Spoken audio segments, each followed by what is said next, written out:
All right, let's dive right in. Today, we're tackling a real literary giant, one of the most profound and, let's be honest, challenging novels ever written. Dostoyevsky's The Brothers Karamazov. This isn't just a story. It's a deep dive into what makes us human. Faith, doubt, morality, the whole works. We're going to unpack exactly why this book is considered one of the absolute greatest of all time. To really get a handle on the weight of this book, you first have to understand the man who wrote it. Just look at this quote from Friedrich Nietzsche, one of history's sharpest and most critical minds. He said Dostoyevsky was the only psychologist who taught him anything. Think about that. That's not just a compliment to a writer. It's a massive endorsement for someone who could map the human mind. And Nietzsche wasn't the only one. You've got Albert Einstein saying Dostoyevsky gave him more than any other thinker. And then there's Sigmund Freud, the father of psychoanalysis, who flat out called The Brothers Karamazov the most magnificent novel ever written. I mean, when minds like these tell you to sit up and pay attention, you know you're in for something truly special.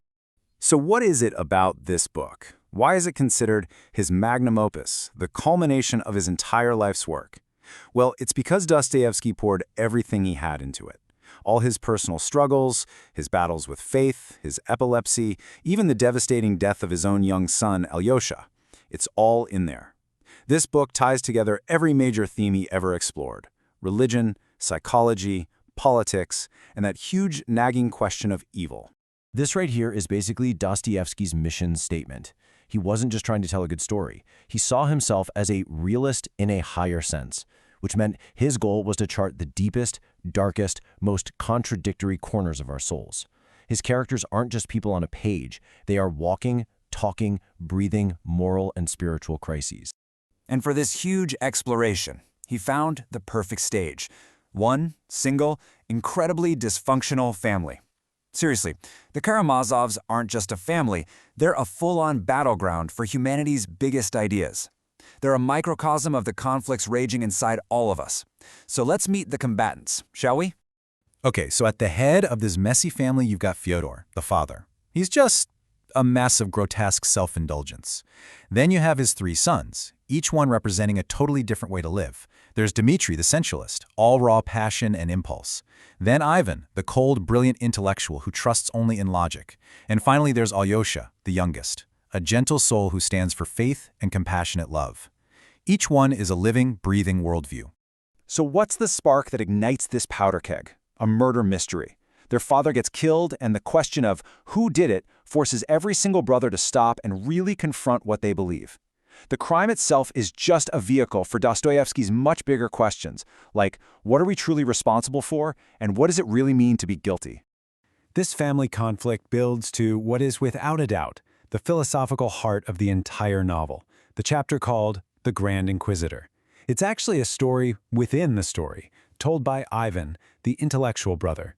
And let me tell you, it's one of the most powerful arguments against religious faith ever put to paper. Ivan's whole argument boils down to a question that has haunted people for centuries, the problem of evil. He sits down with his devout brother Alyosha and just lays out these horrific stories of children suffering. He argues that no future heaven, no eternal harmony could ever possibly justify that kind of pain. In fact, he says he would respectfully return his ticket to a world created by such a God.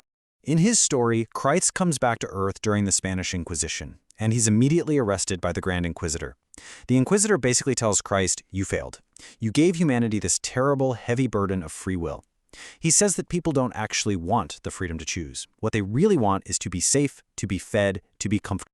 And this quote right here, this is the core of the Inquisitor's argument. He believes humanity is just too weak for the spiritual struggle that freedom demands. His philosophy is simple. Just satisfy people's physical needs, give them bread, and they'll happily give up their freedom. And what's terrifying is how modern that argument still sounds today. So the Inquisitor and the Church, in his telling, have corrected Christ's work.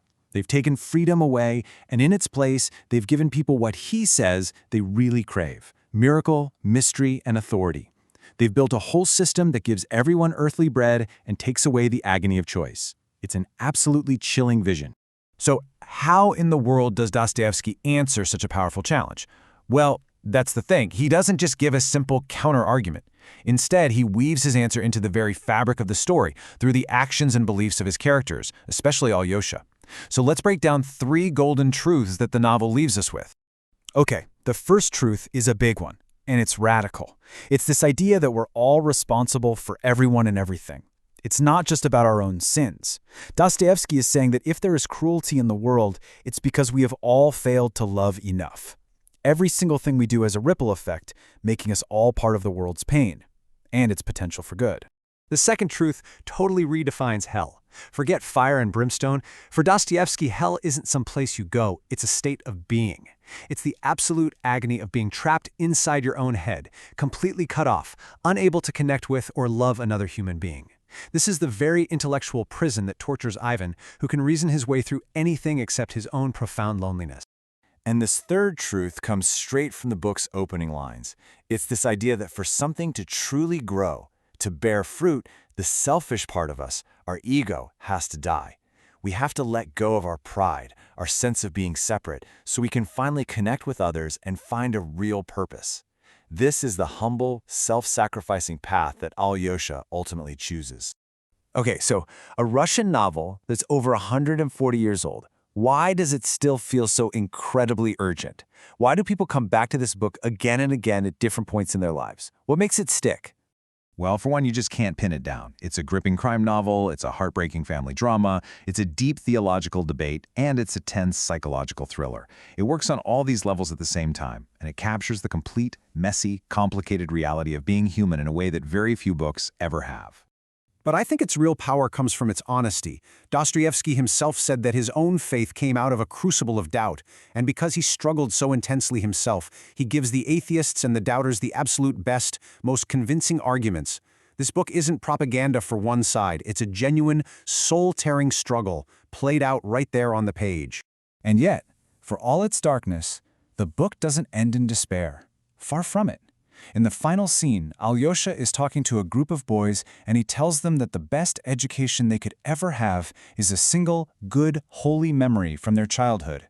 Just one simple memory of kindness can act as a kind of moral anchor, a light to help them find their way back to goodness no matter what happens in their lives.